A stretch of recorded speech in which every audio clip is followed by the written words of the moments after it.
आज से कुछ साल पहले कुछ प्रोफेशनल माउंटेनियर्स जो बड़े बड़े माउंटेन की पीक तक पहुंच चुके थे, वो ये सोचते हैं कि अब हम जाएंगे और कैलाश पर्वत के ऊपर चढ़ाई करेंगे। लेकिन उन्हें नहीं पता था कि ये डिसीजन उनकी लाइफ का सबसे खराब डिसीजन होने वाला है, क्योंकि वो चढ़ने तो जाते हैं, थोड़ी दूर चढ़ते भी हैं, थोड़ी देर बाद वो रियलाइज करते हैं कि उनके जो उंगलियों के नाखून है वो बड़ी तेज रफ्तार से बढ़ते जा रहे थे। थोड़ी देर और ऊपर चढ़ते हैं और वो यह रियलाइज करते हैं कि उनके बाल हैं, उनकी लंबाई भी बहुत तेजी से बढ़ रही थी। उन्हें ऐसा फील होने लगा था कि मानो जो उनकी उम्र है वो बहुत तेजी से बढ़ रही है, यानी वो बुजुर्ग होते जा रहे हैं। उन्हें जैसे ही यह फील होता है तो वो एक डिसीजन लेते हैं कि वो ज्यादा ऊपर नहीं जाएंगे और वो नीचे वापस लौट आते हैं। लेकिन ये कहानी यहीं खत्म नहीं होती, क्योंकि इसके 1 साल के अंदर अंदर वो जितने भी माउंटेनियर्स थे उन सभी की मिस्टीरियस तरीके से डेथ हो जाती है। तो आखिर ऐसा क्या छुपा हुआ है इस मिस्टीरियस कैलाश पर्वत के अंदर, जिसकी वजह से 2001 के अंदर जब चाइना अपना हेलीकॉप्टर भेजती है इसकी रिसर्च करने के लिए, तो उन्हें कुछ ऐसा मिलता है कि वो उसी समय क्लाइंबिंग को बैन कर देती है। कुछ लोग ऐसा बोलते हैं कि कैलाश पर्वत के अंदर एलियंस रहते हैं, जबकि कुछ लोग ऐसा मानते हैं कि यहाँ रहते हैं उनके भगवान।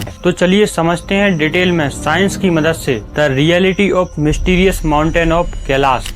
कैलाश पर्वत पर भगवान शिव पार्वती के साथ पिछले 21,000 सालों से मेडिटेट कर रहे हैं। कैलाश पर्वत के अंदर एक हिडन शहर है। Took one strand of what is there on that mountain. You won't believe. I was almost 10 to 15 years younger. Climb that changed mountaineering forever.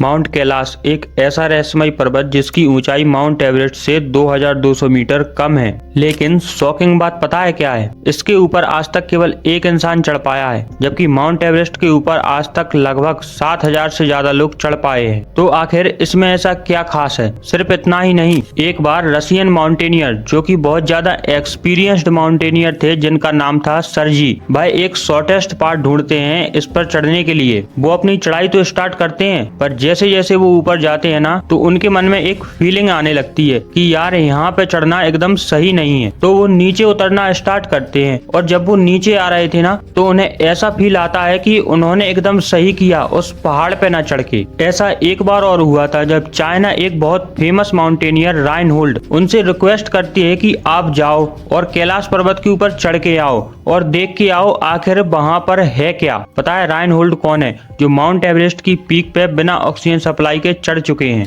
पर इन्होंने चाइनीज गवर्नमेंट को बोला कि यहाँ पे चढ़ना सही नहीं है और आपको भी इस पहाड़ पे किसी को चढ़ने के लिए नहीं भेजना चाहिए। तो इसका जो रहस्य है आज मैं आपको बताऊंगा 4 सिंपल पॉइंट की मदद से। Point number 1, the geography of mount Kailash. अब इसकी जियोग्राफी है ना, वो बहुत ज्यादा इंटरेस्टिंग है, क्योंकि कैलाश पर्वत से 4 अलग अलग रिवर जाती हैं, और पता है वो चारों रिवर हैं उनकी अलग अलग डायरेक्शन है। एक रिवर नॉर्थ, एक रिवर ईस्ट, एक रिवर साउथ और एक रिवर वेस्ट। पर इससे भी ज्यादा एक इंटरेस्टिंग चीज है कि माउंट कैलाश के पास 2 लेक्स हैं, और वह दोनों लेक्स आपस में एकदम अपोजिट हैं। एक लेक का नाम है मानसरोवर और दूसरी लेक का नाम है राक्षस ताल। अब ये जो मानसरोवर लेक है, इसका पानी इतना हाइट पे होने के बाद, इतने कम टेम्परेचर के होने के बाद भी कभी भी फ्रीज नहीं होता, जबकि ये जो राक्षस ताल का पानी है ना, वो कभी कभार अचानक से गायब हो जाता है और कभी कभार अचानक से वापस आ जाता है। इसी वजह से इस लेक को घोस्टेड लेक भी बोला जाता है। Point number 2, the light and sound mystery. 1999 के अंदर आर्नेस्ट, जो कि एक रशियन साइंटिस्ट थे,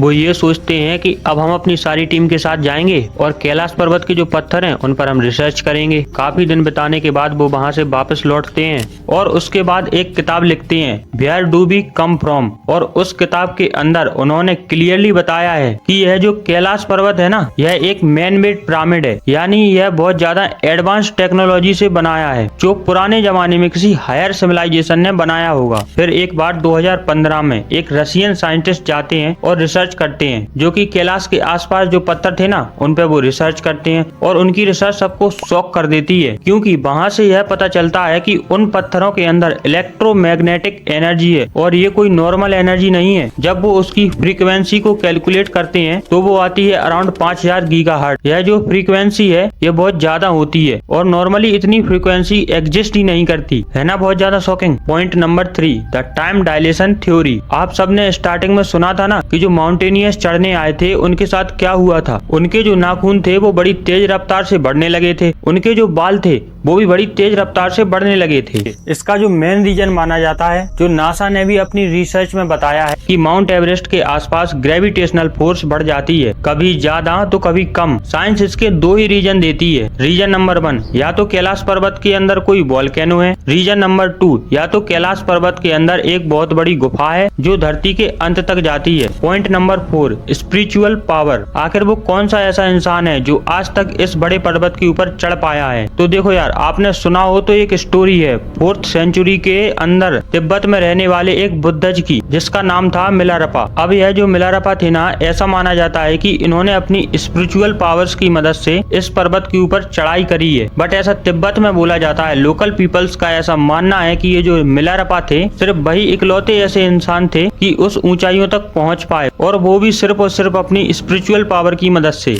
पर ये कहानी अभी यहाँ खत्म नहीं होती, क्योंकि अभी भी बहुत सारे अननोन सवाल हैं, जैसे कि आखिर समय तेज रफ्तार से क्यों बढ़ता है? आखिर ऐसा क्या छुपा हुआ है माउंट कैलाश के अंदर कि उसके ऊपर से किसी भी फ्लाइट को उड़ने नहीं दिया जाता, यानी उस एरिया को नो फ्लाई जोन बना दिया गया है। एक और सवाल है जो कि ये है कि आखिर ऐसा क्यों होता है कि माउंट कैलाश के आसपास के सारे एरियाज में बहुत तेज अर्थक्वेक आता है, पर कभी भी माउंट कैलाश के रीजन में नहीं? क्या वहाँ पर कोई छुपी हुई ताकत है? आपका क्या मानना है मुझे कमेंट करके जरूर बताएं। अगर वीडियो अच्छी लगी हो तो अपने एक दोस्त के साथ शेयर जरूर करें। शुक्रिया एवरीवन।